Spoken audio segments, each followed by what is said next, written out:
The NRL has held a media briefing to announce changes to the 2014 salary cap that will see the second-tier cap increased from $375,000 to $440,000. The changes are aimed at helping clubs who suffer heavy injury tolls during the season. The ARLC Commission and Rugby League Players Association have approved the changes that will come into play this season. Obviously, from our point of view, it will depend upon the club, it will depend upon the injuries, it will depend upon their roster. You know, we think that bringing it up to that level will allow more of those young kids that are coming through the opportunity. But if a club has a massive injury toll and things and uses a lot of players towards the end of the season, if they've still got a young kid and they've exceeded that cap, you know, we'll still have the process that we've always had where they can ask for, you know, relief, obviously because they've got injuries and a player to replace it. But we would certainly hope that it would remove that type of thing. A fair and transparent appeals process has also been introduced for the 2014 season to allow clubs the chance to contest decisions made in regards to the salary cap. A salary cap auditor makes a decision, and if the club's happy with it, that's it, end of process.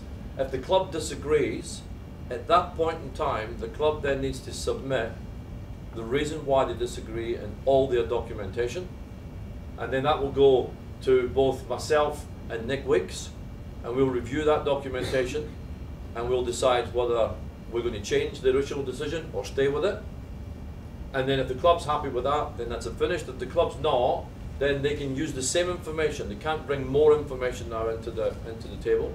Using the same information, they can, if they want to, appeal to the salary cap arbitrator. NRL head of football Todd Greenberg and NRL referees elite performance manager Tony Archer also presented at the briefing, running through the 2014 NRL rules and interpretations.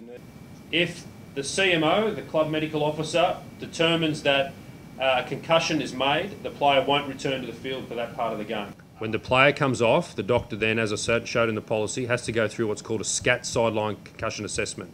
That takes 10 minutes, 8 to 10 minutes to perform that test. And all of that data is electronically recorded and provided back to the league after that event. The referees will still communicate with the players on the run like they would in normal circumstances. This is about a captain coming up to clarify a rule, clarify a decision, and it relates to a penalty and a scrum. But the dialogue with the referee and the player that has continued for the history of rugby league will continue.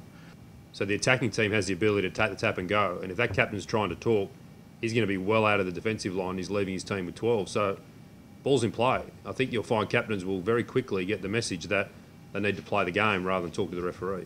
All 20-metre restarts, the first tackle after that is a zero. So an attacking player who comes from onside, they have to pick the ball up on the sideline, pass it in, and the tap can be taken. I just think what we've tried to do is find some small measures here to continue ball in play and to provide fans what they want to watch, which is an ongoing innovative product. We wanted to make sure that we continue to make the game the best spectacle it can be. I think that's one of the great advantages of rugby league. Amy Lindsell, NRL.com.